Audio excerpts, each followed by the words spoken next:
Provinsi Kepulauan Riau menjadi salah satu sasaran pintu masuk narkoba di Indonesia. Hingga Juni 2021, sebanyak 46 kg narkoba jenis sabu masuk ke wilayah Kepulauan Riau. Badan Narkotika Nasional (BNN) mengatakan, Provinsi Kepulauan Riau sebagai alur perlintasan dan pintu masuk narkoba internasional. BNN mendata, hingga Juni 2021, sebanyak 46 kg narkotika berhasil digagalkan peredarannya di Kepulauan Riau.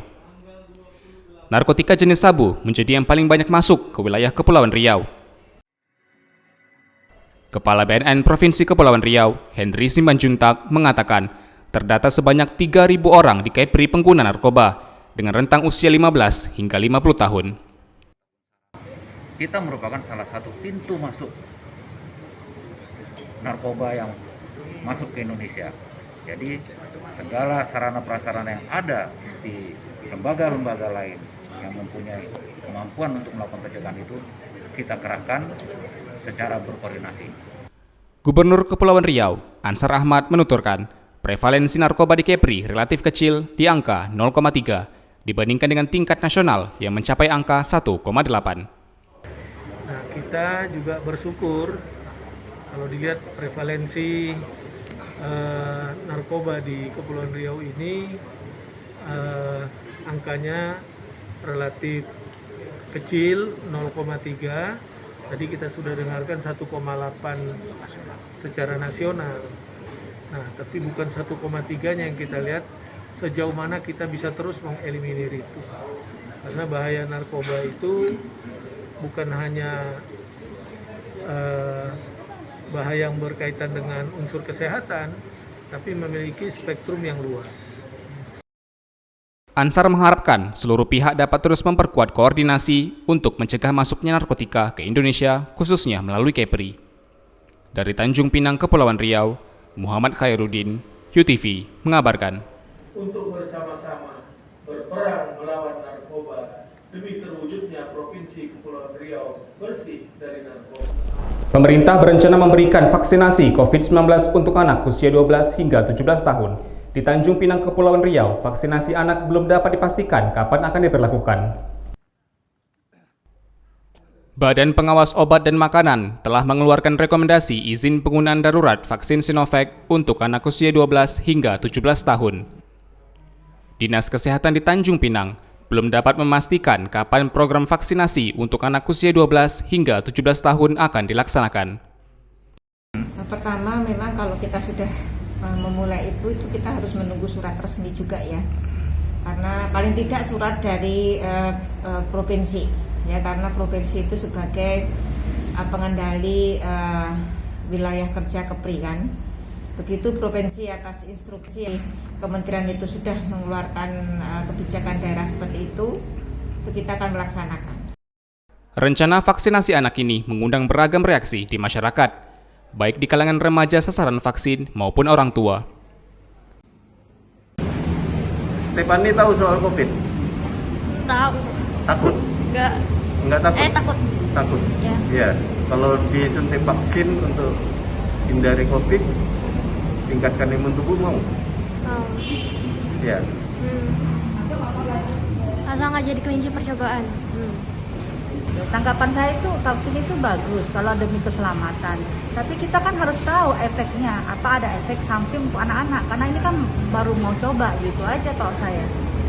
Kalau memang memangnya bagus, nggak bikin kejadian apa-apa, yes, oke, nggak masalah gitu. Nurul mau nggak divaksin? Mau kok. Kenapa? Karena untuk ini mencegah dari COVID. Karena divaksin itu bikin imun kita kuat sih. Terus jadi daya tahan tubuh meningkat. Nggak takut?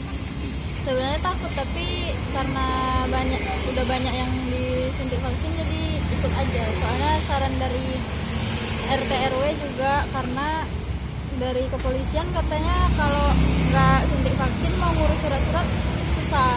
Vaksinasi untuk anak-anak sih bagus, cuman tergantung efek obatnya. Kalau terlalu keras kan kasihan anak-anak. Ya kalau memang membuat anak-anak kita sehat, termasuk semua orang-orang itu menjadi sehat, ya nggak masalah. Dari Tanjung Pinang, Kepulauan Riau, tim UTV mengabarkan. Pemerintah melarang masyarakat melakukan tes antigen COVID-19 secara pribadi atau tanpa pengawasan medis. Pengambilan swab antigen pribadi dinilai tidak akurat dan tak dapat dipertanggungjawabkan.